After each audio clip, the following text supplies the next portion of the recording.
CPI Kanjikuzhi local സമ്മേളനം നടന്നു. CPI ജില്ലാ എക്സിക്യൂട്ടീവ് അംഗം അഡ്വക്കേറ്റ് MK ഉത്തമൻ ഉദ്ഘാടനം ചെയ്തു. CPI കഞ്ഞിക്കുഴി ലോക്കൽ സമ്മേളനം നടന്നു. CPI ജില്ലാ എക്സിക്യൂട്ടീവ് അംഗം അഡ്വക്കേറ്റ് MK ഉത്തമൻ ഉദ്ഘാടനം ചെയ്തു. സ്വാഗതസംഘം പ്രസിഡന്റ് NR മനോഹരൻ അധ്യക്ഷത വഹിച്ചു. സെക്രട്ടറി PS അനീഷ് സ്വാഗതവും KR സുഗലാൽ നന്ദിയും പറഞ്ഞു. CPI ജില്ലാ എക്സിക്യൂട്ടീവ് അംഗങ്ങളായ advocate CA Arunkumar, KB Bimal Roy, ജില്ലാ കമ്മിറ്റി അംഗം S Prakashan, R Sugalal, AYF ജില്ലാ പ്രസിഡന്റ് ബൈ Ranjith, KB Shajahan, MD Sudhakaran, R Ravipalan, MD Murali, Sheela Pappachan, Ajay Krishnan, Prasanna Murali എന്നിവർ പ്രസംഗിച്ചു. ഇവിടെ ഈ സമ്മേളനത്തിൽ പറയേണ്ടതായിട്ടുള്ള, ചർച്ച ചെയ്യേണ്ടതായിട്ടുള്ള ഒരുപാട് രാഷ്ട്രീയ കാര്യങ്ങൾ കഴിഞ്ഞ ബ്രാഞ്ച് സമ്മേളനങ്ങളായി നാം ചർച്ച ചെയ്യുകയാണ്. അവിടെ നമ്മൾ പറഞ്ഞ്, അവിടെ പരാമർശിച്ച്, അവിടെ പ്രതിപാദിച്ച കാര്യങ്ങളൊക്കെ തന്നെയാണ് ഇവിടെയും നമ്മൾ പറയുന്നത്. അതുകൊണ്ട് അത്തരം കാര്യങ്ങൾ സവിസ്തരമായിട്ടൊന്നും ഞാൻ പറയുന്നില്ല. ഞാൻ മനസ്സിലാക്കുന്നു നമുക്ക് കുറച്ചുകൂടി മുന്നോട്ട് പോകാനുള്ള സാധ്യത ഈ സമ്മേളനത്തോടുകൂടി നമ്മുടെ മുന്നിൽ ഇപ്പോൾ കാണുകയാണ്. ഒരുപാട് സമ്മേളനങ്ങൾ നടക്കുന്ന നാടാണ് നമ്മുടേത്. നമ്മുടെ പാർട്ടിയുടെ നിരവധിയായ ഘടകങ്ങളുടെ സമ്മേളനങ്ങൾ ചേരുകയാണ്. ആ സമ്മേളനങ്ങളെല്ലാം വളരെ സൂക്ഷ്മമായി നോക്കി കാണാൻ ശ്രമിക്കുന്ന ഒരാൾക്കും ബോധ്യമാകുന്ന ഒട്ടേറെ കാര്യങ്ങളുണ്ട്.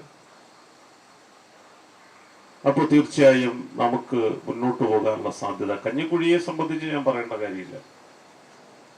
ആർക്കും ഒരു പ്രദേശവും പതിച്ചു കൊടുത്തിട്ടില്ല.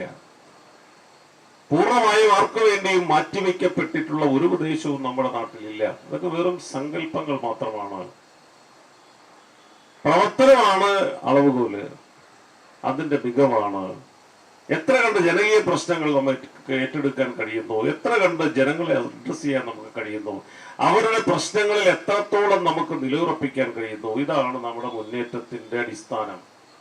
ഈ ഗാസ എന്ന് പറയുന്ന പ്രദേശത്ത് ഇസ്രായേൽ നടത്തുന്ന ആക്രമണങ്ങൾ, ഏതാണ്ട് 1,00,000-ലധികം വരുന്ന മനുഷ്യരെയാണ് അവിടെ ഈ ബോംബ് വർഷിച്ചും മിസൈൽ ആക്രമണത്തിലൂടെ എല്ലാം അവിടെ കൊന്നൊടുക്കിയത്.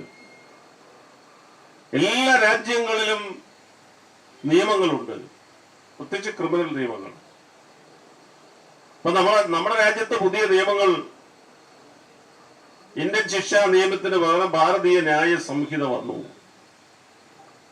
ക്രിമിനൽ നടപടി നിയമത്തിന് പകരം വേറെ നിയമങ്ങൾ വന്നു. എവിഡൻസ് ആക്ട്, തെളിവ് നിയമത്തിന് പകരം പുതിയ നിയമങ്ങൾ വന്നു.